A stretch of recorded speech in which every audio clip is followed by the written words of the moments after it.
HBO had a great documentary on Charles Darwin where they juxtaposed his life story and his biography with creationists talking about creationism and why they disagree with him. So Gawker put together the parts where the creationists are talking. It's a little long, but let's listen to the whole thing because it's worth it, and then we'll talk about it. If somewhere within the Bible I were to find a passage that said 2 plus 2 equals 5, I wouldn't question what I'm reading in the Bible. I would believe it, accept it as true, and then do my best to work it out and to understand it. I can't even fathom coming from this little thing that crawled on the ground to apes to being human. It just doesn't, it sounds crazy to me. When you have generations of people being taught that evolution's fact and therefore Genesis is not true and you have to reinterpret the Bible, why shouldn't we do what we want to do? There's no absolutes, therefore we determine what is right and what is wrong. To put man down as just an animal, that we're no different than a dog, a horse, an elephant, or a cat or anything else is totally preposterous. God made us in his image. And so to say that man is an animal and God created man in his own image, so does one come back and say, are you saying God is nothing more than an animal? What that does, it puts God so remote that we can safely ignore him. He's way back at the Big Bang, and he really hasn't done much since. And here's another issue we need to think about. What's more basic to Christianity than prayer? Prayer is a case where we actually have an opportunity and are invited to do so by our Father to speak to God. Why bother pursuing a relationship with God if he's closed the door on us and doesn't care about us anymore? To think that I had no communication with God would be so devastating. I can't even imagine adopting such a view just to make peace with Darwin. If that's the way the world works, if it is just this mechanical thing that God set spinning in place, then you believe in a God that doesn't intervene in nature, that takes away any possibility of miracles, any possibility of answered prayer, any possibility of the resurrection. And in reality, you take away the possibility of Christianity to be true at all. I would love to encourage Mr. Darwin and others that feel just like him to try God and see the transformation for themselves. If I were asked, what is the primary reason I believe evolution is incompatible with biblical Christianity, I could sum it up in one word for you: death. If you want, add pain, suffering, and death. I know a little about this. I lost my first wife to cancer, and now my second wife has cancer, and so do I. Whether we're young or old, death is inevitable. And how do we deal with death? How does evolution deal with death?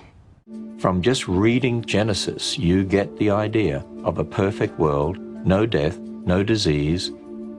Animals, man, the dinosaurs were all vegetarian. Now, the fossil record, it's a record of death. It's a record of animals eating each other. It's a record of disease because there are dinosaur bones with brain tumors. But you can't have dinosaurs with brain tumors and dinosaurs eating each other until after sin. I was raised and I believe that the Bible is fact, so if something's gonna collide with it, then it's obviously incorrect and false. I think sometimes our culture has like a overly heavy reliance on like science. Christianity is more than science and scientific proof. Have you guys ever been in a situation where you've been articulating your faith and it was met with mockery? It should never surprise us that we're mocked or hated by the world. I mean, Christ said that this would happen, and it's happening, so. I have to say, and I'm willing to say, you know, that the first 11 chapters of Genesis are true and correct because it's God's word. There's so much to get to there, man. That's all so interesting. So first of all, I want to make a distinction between the older people there who came earlier on and then the kids at the end. honestly, I think the kids are just a result of pure and simple indoctrination.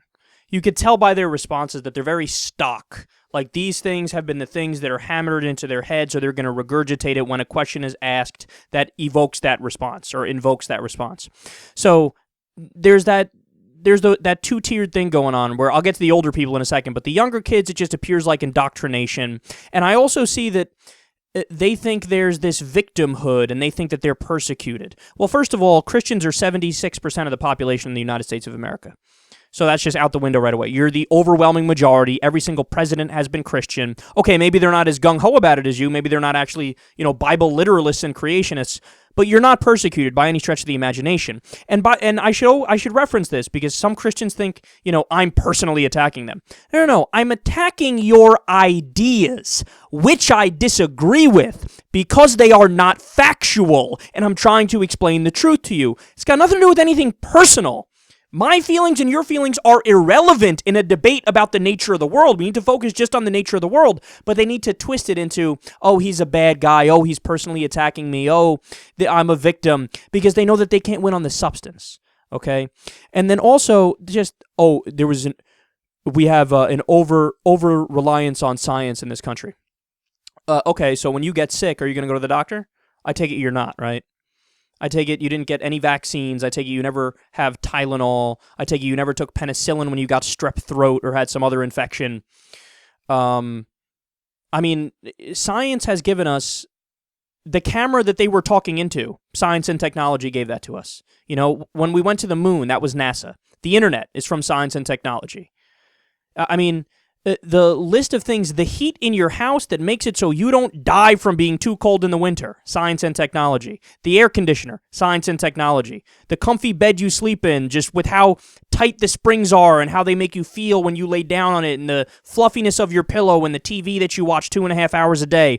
All science and technology. The fact that you live to an average age now of about 80 years, science and technology. 300 years ago, people were croaking at the age of 40. And probably even younger than that.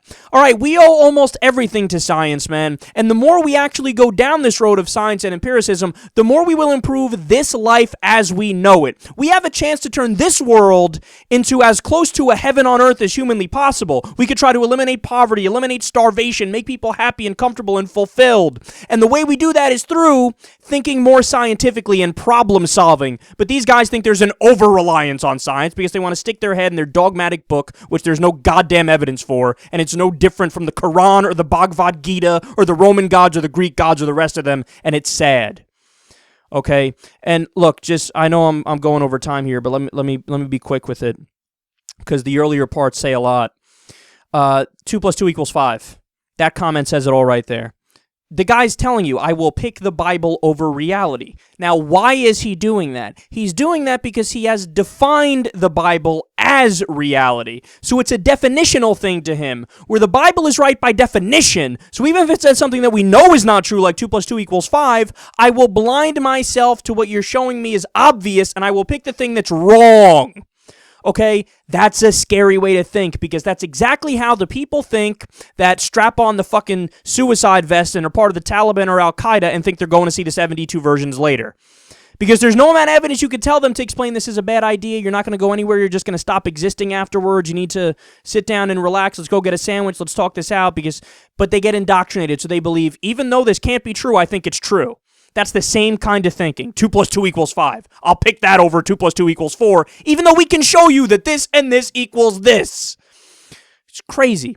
And then also, I took away that they're authoritarians. Every single one of them. They don't do well with nuance, and they need certainty in order to sleep at night. They're uncomfortable with the idea of uncertainty later on in their life or right now, so they need this feeling of religion and God and Jesus as a blanket, a metaphorical blanket that goes over them at night and tucks them in and tells them that they're special. So they're authoritarians. They need this higher force which guides them as opposed to using their own minds.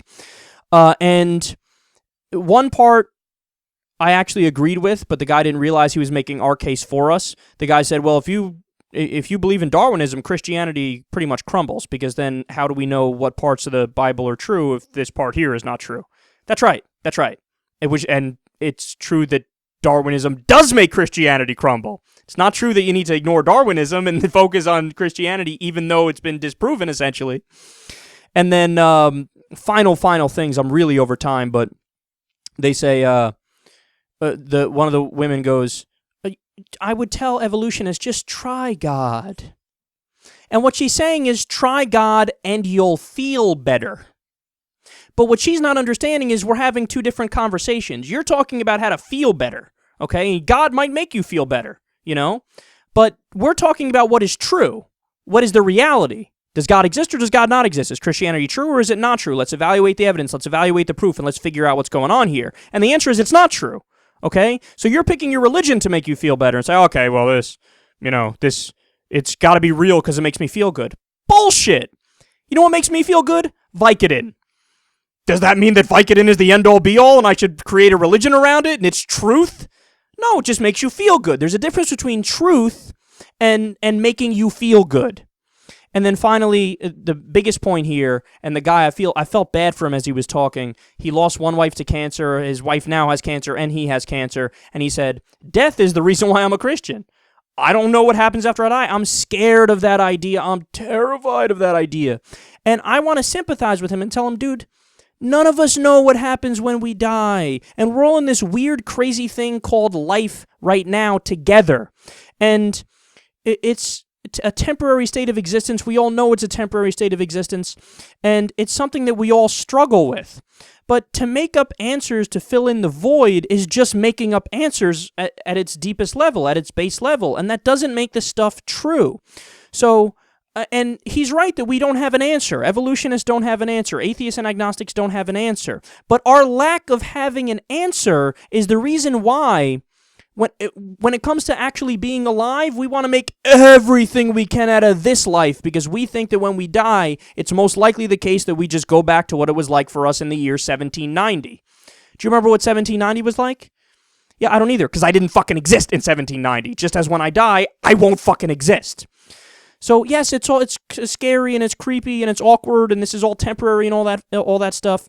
But that's all the more reason to help people out in this life, be more moral in this life, create a better world for everybody in this life, connect with people in this life, and make this life worth living so you don't have to delay gratification to the next life, which probably isn't going to come anyway.